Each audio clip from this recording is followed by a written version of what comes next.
Mga kaibigan, nandito naman ako sa BCO Santa Rosa, Business Center Office ng Santa Rosa City para bumili ng mga produkto ng Alliance in Motion Global Group of Companies.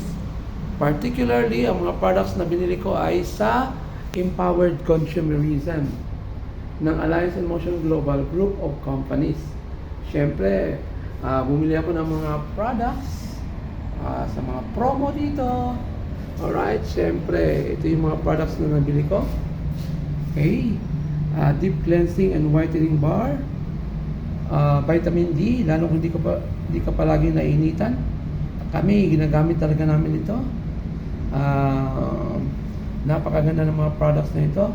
Itong Liven Alkaline Coffee, no? Alkaline Coffee na latte, ang flavor na paborito namin.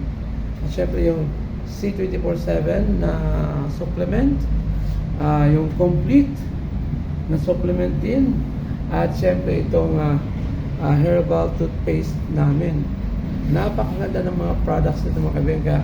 Ulit-ulit kaming bumibili. At pinapakita ko ito sa inyo baka kasi gusto nyo ring matulungan kayo sa inyong kalusugan. Just contact me para matikman nyo rin ang mga produktong ito at pwede rin kumita kayo rito. Pero at the moment, gusto ko lang ipakita sa inyo na talagang gamit na gamit namin ang mga produktong ito sa pamilya namin. Okay? So, ito ang aming mga produkto na nabili dito sa Alliance in Motion Global Group of Companies. Okay? Particularly sa division ng Empowered Consumerism. Okay? God bless everyone. See you next time.